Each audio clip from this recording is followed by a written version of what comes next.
सरकारी स्वामित्वको नागरिक लगानी कोषद्वारा आवास कर्जाको सीमा दोब्बरले वृद्धि। कोषको सहायक कम्पनी धितोपत्र बजार प्रवेश गर्ने तयारी। सर्वसाधारणले 30% सेयर।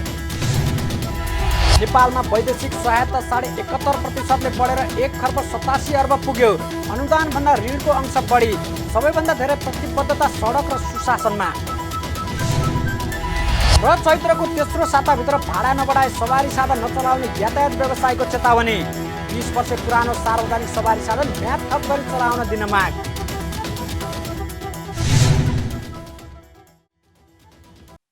हामी छौं पल पल तपाईसँग,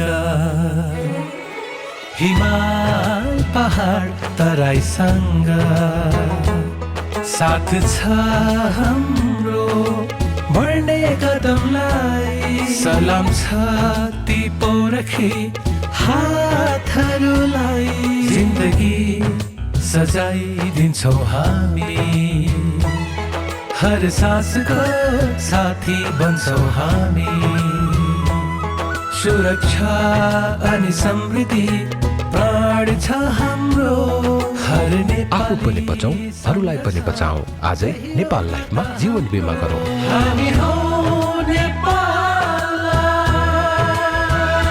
नेपाल लाइफ, किनकि जीवन अमूल्य छ।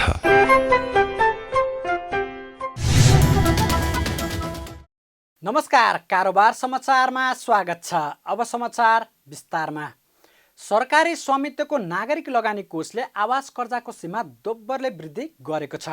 कोषले आवास कर्जा कार्यविधि संशोधन गर्दै आवास कर्जाको सीमालाई दोब्बरले बढाएर 80 लाख रुपियाँ पुर्याएको हो। यसअघि कोषको आवास कर्जाको सीमा 40 लाख रुपियाँ रहेको थियो। यसअनुसार अब आवास कर्जाका सहभागीहरूको धितो मूल्याङ्कनबाट कायम भएको रकममा नबढ्ने गरी तहको आधारमा 15 वर्षको तलब बराबर वा 80 लाख मध्ये जुन कम हुन्छ त्यही बराबर रकम प्राप्त हुनेछ। कोषले सरल कर्जाको सीमा पनि 20 लाखबाट बढाएर 30 लाख रुपियाँ पुर्याएको छ। यसैगरी शैक्षिक कर्जा र सवारी कर्जाको सीमा पनि क्रमशः 40 लाख र 30 लाख रुपियाँ पुर्याएको छ। कोषको 31औं वार्षिक उत्सवको अवसरमा आयोजित कार्यक्रमलाई सम्बोधन गर्दै कोषका कार्यकारी निर्देशक रमण नेपालले विभिन्न शीर्षकका कर्जाहरूको कार्यविधि संशोधन गरेर कर्जा सुविधामा समयानुकूल सुधार गरेको बताउनुभयो।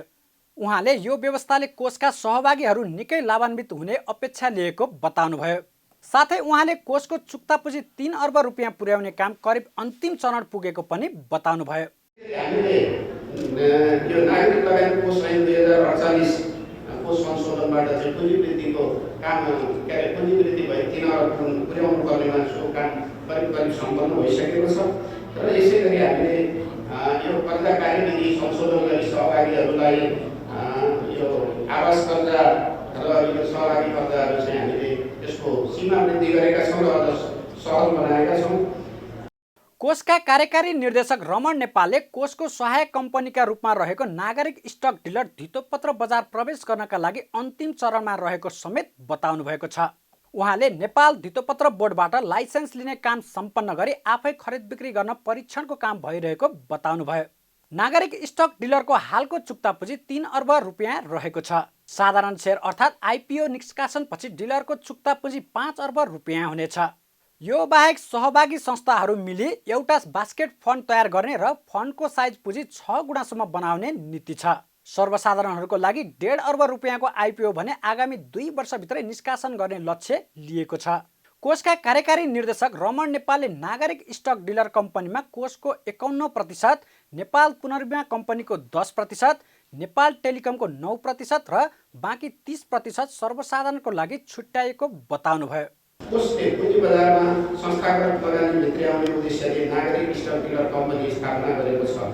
कम्पनीमा कोषको 51% सेयर स्वामित्व रहेको छ भने कोषसँगै पुनर्विमा कम्पनीको 10% र नेपाल टेलिकमको चाहिँ 9% सेयर स्वामित्व रहेको छ। बाँकी रहेको 30% चाहिँ सर्वसाधारणमा चाहिँ सेयर जारी गर्ने जानकारी गराउँदछु।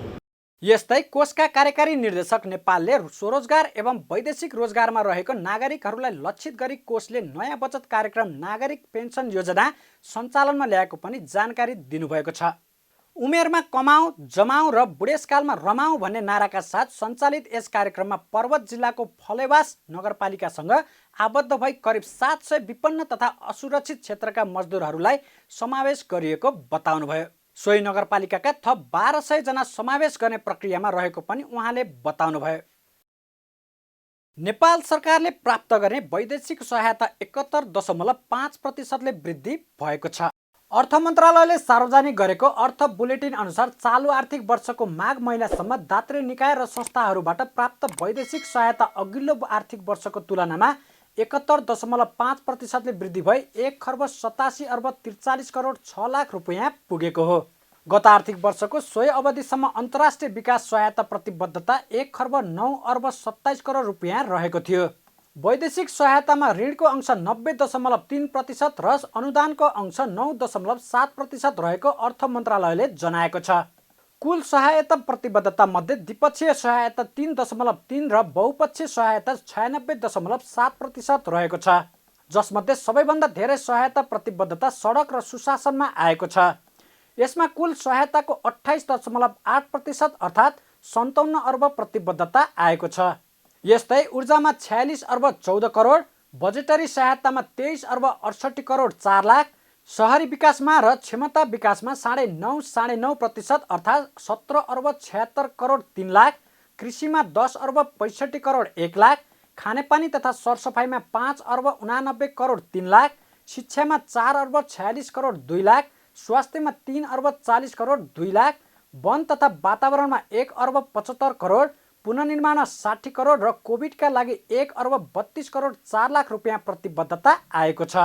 मन्त्रालयका अनुसार चालु आर्थिक वर्षको माघ मसान्तसम्म नेपाल सरकारले 7 अर्ब 46 करोड अनुदान र 24 अर्ब 39 करोड रुपियाँ ऋण गरी कुल 32 अर्ब 85 करोड रुपियाँ मात्रै वैदेशिक सहायता प्राप्त भएको छ।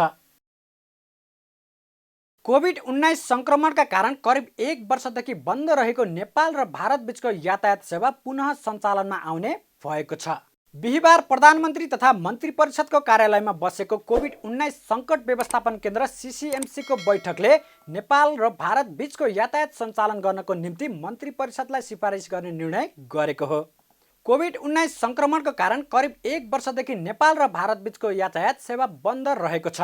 CCMC का सचिव खगराज बरालले दुई देशबीच रहेको 13वटा रुटबाट पूर्ववत रूपमा यातायात सञ्चालनको निम्ति मन्त्री परिषदलाई सिफारिस गरिएको जानकारी दिनुभयो। तर यात्रुहरूले पूर्ण रूपमा स्वास्थ्य मापदण्ड प्रयोग गर्नुपर्ने तथा 72 घण्टा अगाडिको PCR रिपोर्ट नेगेटिभ आएको हुनुपर्ने उहाँको भनाइ छ। दुवै देशबीच भएको सम्झौता छ नि 2014मा, सन् 2014मा भएको सम्झौतामा नेपालबाट भारत, भारत र नेपाल आउने जुन यस्तै तपाईँको हरिद्वार, दिल्ली होइन, पटना, त्यसपछि बनारस यस्तो गाडी छन् नि, ती मोटो चल्ने हिसाबमा चाहिँ हाम्रो जुन विदेशबाट नेपाल आउनेहरूको लागि जुन एउटा स्वास्थ्य सम्बन्धी मापदण्ड छ 2077 त्यसको पूर्ण परिपालना गरी 72 घण्टा अगाडिको PCR रिपोर्ट नेगेटिभ लिएर आउने यात्रुहरू लिएर आउने त्यो बस सेवाले त्यसरी व्यवस्था गर्नुपर्छ। जसरी हवाई यातायातले गरिरहेछ, एरोप्लेनले गरिरहेछ, त्यो किसिमले गरेर आउनको निम्ति त्यो चाहिँ व्यवस्थापन मिलाउने भन्ने हिसाबमा एउटा नेपाल सरकार मन्त्री परिषदलाई सिफारिस गर्ने एउटा निर्णय बारेमा त्यो बारेमा छलफल भयो। त्यसैगरी बैठकले नेपाल भारत सिमानामा नेपालतर्फ भन्सार तिरेर सञ्चालन हुने भारतीय नम्बर प्लेटका यातायातका साधन पनि चलाउन दिने सिफारिस पनि गरेको छ। गत चैत्र 11 गतेदेखि नेपालमा कोभिड-19 सङ्क्रमणका कारण लकडाउन गरिएपछि नेपाल भारत यातायात हालसम्म ठप्प रहेको छ। यातायातका साधन ठप्प भए पनि सिमानाबाट हजारौंको सङ्ख्यामा दैनिक रूपमा आवत जावत भइरहेको सन्दर्भमा यातायातका साधन पनि चलाउनको लागि पहल गरिएको CCMC का सचिव खगराज बरालले बताउनुभयो।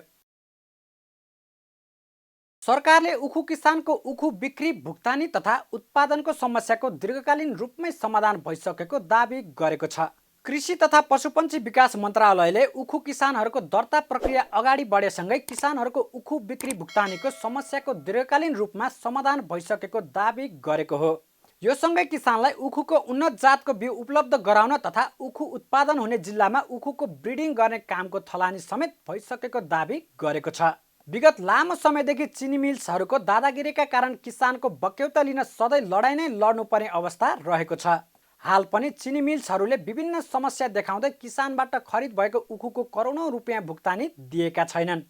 कृषि तथा पशुपन्छी विकास मन्त्री पद्मा अर्यालले उखु किसानको भुक्तानी समस्याको दीर्घकालीन समाधान भइसकेको बताउँदै त्यसको लागि यो वर्षदेखि सरकारी अनुदान प्राप्त गर्नका लागि अनिवार्य दर्ता हुनुपर्ने व्यवस्थाको सुरुवात गरेको बताउनुभयो।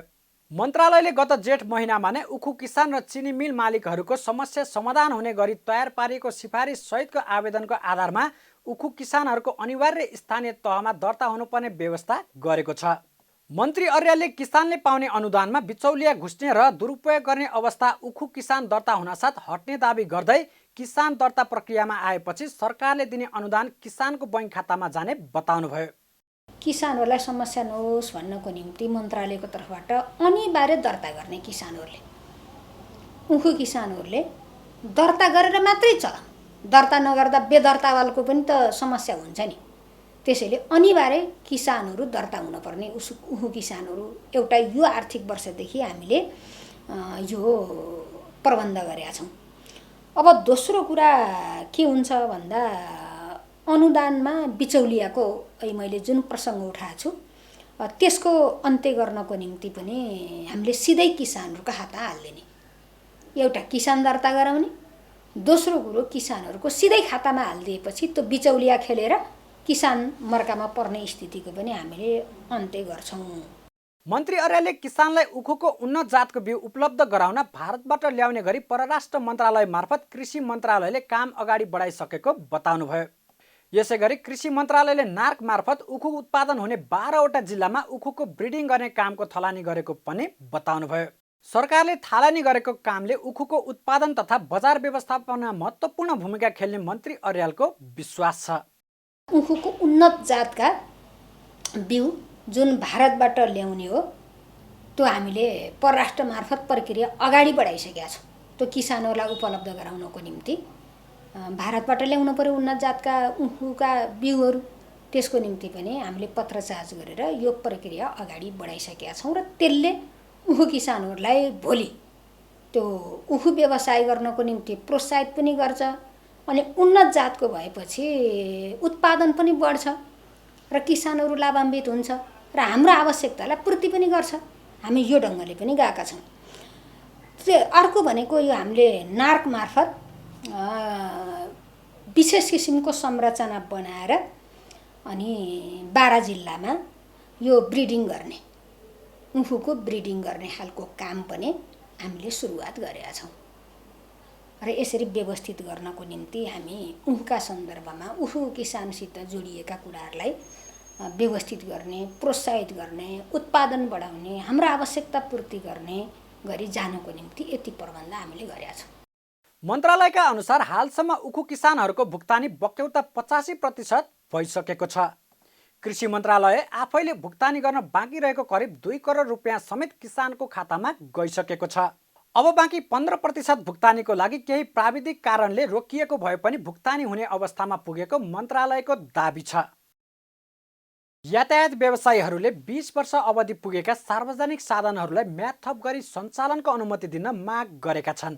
बिहिबार भौतिक पूर्वाधार तथा यातायात मन्त्री बसन्त कुमार नेमाङलाई ज्ञापन पत्र बुझाउँदै नेपाल यातायात व्यवसायी राष्ट्रिय महासङ्घले वैकल्पिक व्यवस्था नभएसम्मका लागि 20 वर्ष अवधि पुगेर पनि हाल सञ्चालन भइरहेका सवारी साधनहरूलाई म्याद थप गरी सञ्चालन गर्ने व्यवस्था गरिदिन अनुरोध गरेको हो।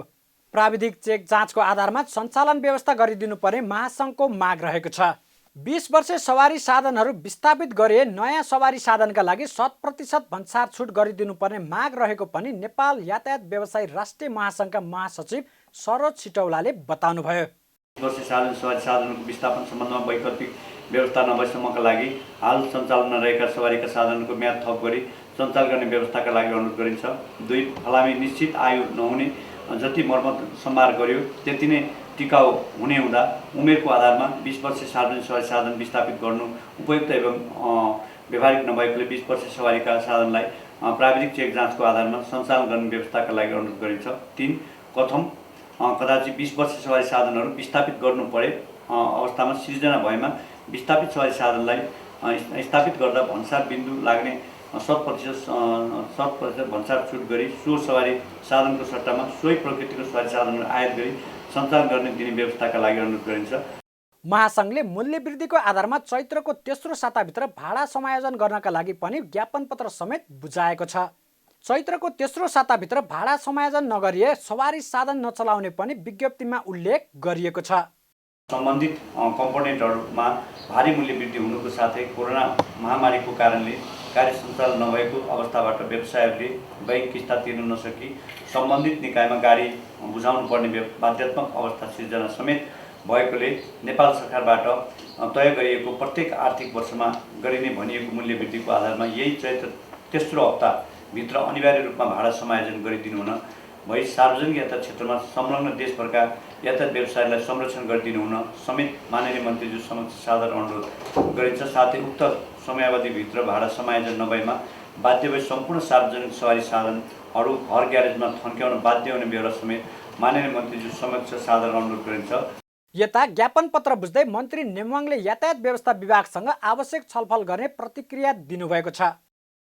शेयर बजार मापन गर्ने नेप्से परिसूचकमा दोहोरो अङ्कको हरियाली छाउने क्रमले साताको अन्तिम दिन पनि निरन्तरता पाएको छ। साथै कारोबार रकम र शेयर सङ्ख्यामा समेत उल्लेख्य सुधार आएको छ। दोहोरो अङ्कको सुधारका कारण नेप्से परिसूचक 2432 अङ्कबाट उक्लिएको छ। नेप्से परिसूचकमा साताको अन्तिम दिन 42.95 अङ्कको सुधार आएको छ। कारोबार सुरु भएसँगै ओह्रालो लागेको बजारमा 3 मिनेटमा 7 अङ्कले घटेको थियो। त्यसपछि निरन्तर उकालो लागेर 2475.09 अङ्कमा उक्लिएको हो। नेप्से परिसूचकमा दोहोरो अङ्कको सुधार आएको दिन कारोबार रकम समेत 4.5 अर्ब रुपियाँ माथि भएको छ। अघिल्लो दिन जम्मा 86,26,000 किता सेयर 3 अर्ब 37 करोड 45 लाख रुपियाँ बराबरमा कारोबार भएकोमा आज 1 करोड 16 लाख किता सेयर 4 अर्ब 66 करोड 17 लाख रुपियाँ बराबरमा कारोबार भएको छ। आज भएको कारोबार रकम अघिल्लो दिनको तुलनामा करिब 1 अर्ब 29 करोड रुपियाँ बढी हो। गत सातादेखि लगातार घटिरहेको शेयर बजारमा पछिल्लो समय कारोबार रकम समेत घट्दै गएको थियो। अघिल्लो दिन नेप्से परिसूचकमा करिब 40 अङ्कको हरियाली छाउँदा कारोबार रकम 3 अर्ब रुपियाँमा सीमित भएको थियो। व्यापार समूहको परिसूचक 1.06 अङ्कले गर्दा सबैभन्दा धेरै होटल र पर्यटन समूहको परिसूचक 4.1%ले बढेको छ। यो समूहको परिसूचक साताको पहिलो दिनदेखि लगातार बढिरहेको छ। उत्पादनमूलक समूहको परिसूचक 3.02%ले बढेको छ। अन्य लघुवित्त बीमा लगानी समूहको परिसूचक पनि 2% भन्दा धेरैले बढेको छ। कारोबार रकमको आधारमा बिहिबार नेपाल बङ्गलादेश बैङ्क अग्रस्थानमा रहेको छ। बैङ्क एक्लैको 76 करोड 76 लाख रुपियाँ बराबरको कारोबार भएको छ। आज green life hydro power company र युनाइटेड आइडिआई माड्री आरबी हाइड्रो पावरको सेयर मूल्य 10%ले बढेको छ। नेपाल कम्युनिस्ट पार्टी एमाले माधव समूहको राष्ट्रिय भेलामा उपस्थित नेताहरूले अध्यक्ष केपी शर्मा ओलीले कार्यशैली सुधार गरी पार्टीलाई एकताबद्ध बनाउनु पर्नेमा जोड दिएका छन्। नेकपा एमाले माधव समूहले ललितपुरको सानेपामा राष्ट्रिय भेला गरिरहेको छ। राष्ट्रिय भेलामा देशभरबाट नेता कार्यकर्ताको उपस्थिति रहेको छ। भेलामा उपस्थित नेताहरूले अध्यक्ष केपी शर्मा ओलीले गुटगत मानसिकता त्यागेर पार्टीलाई एकताबद्ध बनाउनु पर्नेमा जोड दिएका छन्। उनीहरूले पार्टी नेतृत्वको स्वेच्छाचारी गतिविधि सच्याउनु पर्ने समेत बताएका छन्। यस्तै ओलीले चैत्र 7 गते आयोजना गरेको केन्द्रीय कमिटी बैठक स्थगित गरेर आफूहरू सहितको अर्को बैठक बोलाउनु पर्नेमा पनि जोड दिएका छन्।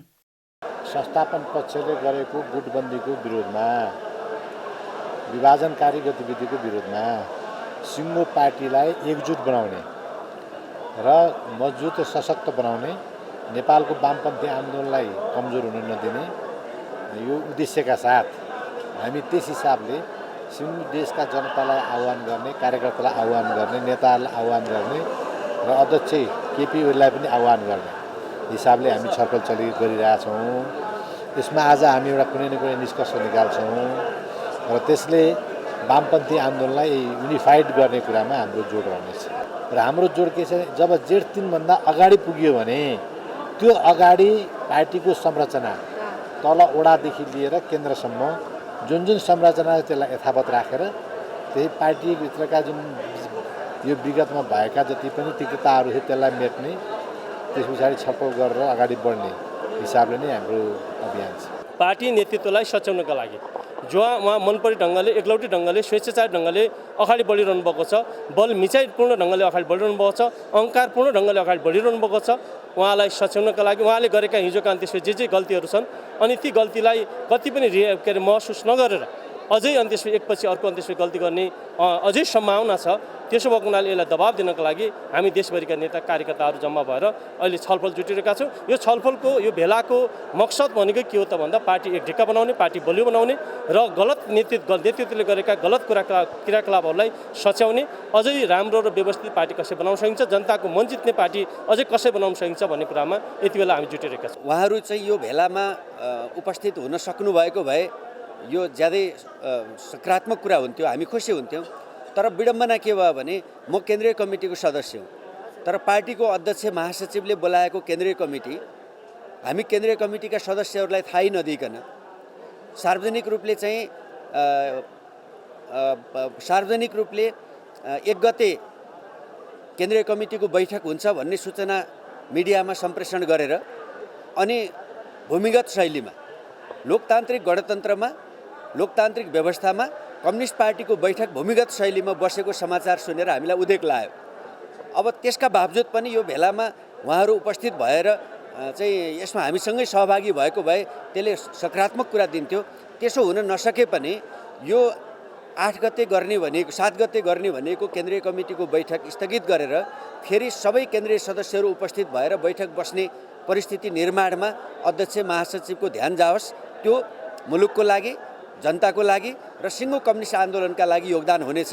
म उहाँहरूलाई सुझाव दिन चाहन्छु। केपी शर्मा ओलीले चाहिँ आज सायद यो दलको बैठक नराखेको भए उहाँ ठिक हुन्थ्यो र उहाँलाई पनि यो कार्यक्रममा यो राष्ट्रिय भेलामा चाहिँ उहाँलाई पनि निमन्त्रणा, उहाँ लगायत अरू थुप्रै नेताहरूलाई चाहिँ निमन्त्रणा छ र नेपाल राष्ट्रले मात्र होइन अन्तर्राष्ट्रले पनि नेकपा एमालेको नेता भनेर चिनिएको भनेको चाहिँ के अरे केपी शर्मा ओली, माधव कुमार नेपाल, झलनाथ खनाल भनेर नै यसरी नै चिनिरहेको नेताहरू चाहिँ एक भएर नै हिँड्नुपर्छ भन्ने कुरालाई लिएर यो भेला हो भनेदेखि आजको बैठक चाहिँ संसदीय दलको बैठक राखिरहनुपर्छ भन्ने चाहिँ छैन। यसमा चाहिँ अब नियतकै गडबडी देखिन्छ। भेलामा उपस्थित नेताहरूले गुटबन्दी त्यागेर एकताको पहल गरे आफूहरू पनि गल्ती सच्याउन तयार रहेको समेत बताएका छन्। नेपाल कम्युनिस्ट पार्टी एमालेको संसदीय दलको बैठकले केपी शर्मा ओलीको संयोजकत्वमा 24 सदस्यीय संसदीय बोर्ड गठन गरेको छ। बिहिबार प्रधानमन्त्री निवास बालुवाटारमा बसेको नेकपा एमालेको संसदीय दलको बैठकले नेकपा एमालेका संसदीय दलका नेता केपी शर्मा ओलीको संयोजकत्वमा 24 सदस्यीय संसदीय बोर्ड गठन गरेको सांसद शेरबहादुर तामाङले जानकारी दिनुभयो। संसदीय दलको उपनेता सुभाष चन्द्र नेमाङ, प्रमुख सचेतक विशाल भट्टराई र सचेतक शान्ता चौधरी पदेन सदस्य रहने संसदीय बोर्डमा नेताहरू झलनाथ खनाल र माधव कुमार नेपाललाई समेत समेटिएको छ। त्यस्तै बैठकले नेकपा एमालेको संसदीय दलको विधान संशोधनका लागि प्रमुख सचेतक विशाल भट्टराईको संयोजकत्वमा शेरबहादुर तामाङ र विमला राई पौडेल सदस्य रहेको विधान संशोधन कार्यदल पनि बनाएको सांसद तामाङको भनाइ छ। हाम्रो पार्टी एकीकरण पश्चात अर्कै विधानमा चलिरहेको हुनाले अहिले नेकपा एमाले भइसके पछाडि नेकपा एमालेको संसदीय दलको विधान पुनः हामीले संशोधन गर्नुपर्ने। यद्यपि 2072 सालमा हामीले त्यो विधान बनाएका थियौँ। त्यो विधान संशोधन गर्नको लागि प्रमुख सचेतक विशाल भट्टराईको संयोजकतामा शेरबहादुर तामाङ, प्रतिनिधि सभाबाट राष्ट्रिय सभाबाट विमला पौडेल राई सदस्य रहेको 3 सदस्यीय विधान चाहिँ कमिटी संशोधन कमिटी बनेको छ। यो कमिटीले 7 गतेको बैठकमा विधान संशोधन सम्बन्धी प्रस्ताव तयार गरेर पेश गरेको छ। र अर्को महत्त्वपूर्ण निर्णय नेकपा एमालेको संसदीय बोर्ड गठन गरिरहेको थिएन, धेरै लामो समय भएको थियो र बोर्ड गठन गर्नुपर्ने आवश्यकता भन्ने संसदीय दलका नेता सम्माननीय प्रधानमन्त्री केपी शर्मा ओलीको संयोजकत्वमा अहिले 24 जना सदस्य रहेको बोर्ड गठन गरेको छ। त्यसमा सम्माननीय प्रधानमन्त्री केपी शर्मा ओली, संसदीय दलको उपनेता सुभाष नेमाङ, संसदीय दलको प्रमुख सचेतक विशाल भट्टराई र सचेतक शान्ता चौधरी उहाँहरू पदेन हुनुहुन्छ। त्यसबाहेक हामीले आजको बैठकबाट झलनाथ खनाल, माधव कुमार नेपाल, सुमन प्याकुरे, विमला राई, खिमलाल भट्टराई, राधा गेवाली, दामोदर भण्डारी, बिन्दा पाण्डे, विद्या भट्टराई, राजेन्द्र राई, रेखा झा, शेरबहादुर तामाङ, छविलाल विश्वकर्मा, रघुवीर महासेठ, नारदमुनि राणा, मोहन बानिया, उपेन्द्र थापा, एम लोहनी, सरिता नेउपाने, विमला विका रहेको चाहिँ अहिले 24 सदस्यीय संसदीय दलको अर्को बैठक चैत्र 7 गते बोलाइएको सांसद तामाङले जानकारी दिनुभयो। कारोबार समाचारमा अब सुन चाँदी र विदेशी विनिमय दर सम्बन्धी जानकारी।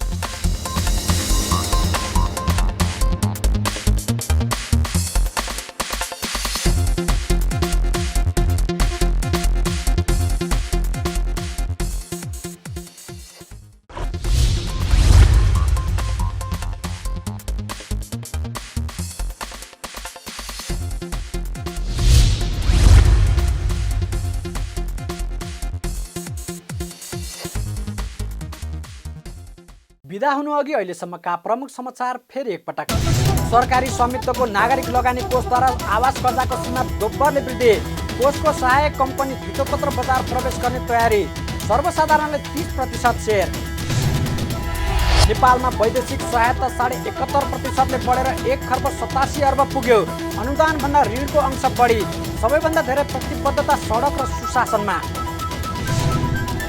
र चैत्रको तेस्रो साताभित्र भाडा नबढाए सवारी साधन नचलाउने यातायात व्यवसायको चेतावनी।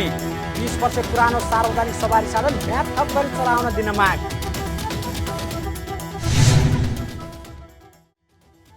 कारोबार समाचार सकियो। हामीलाई बिदा दिनुहोस्। नमस्कार।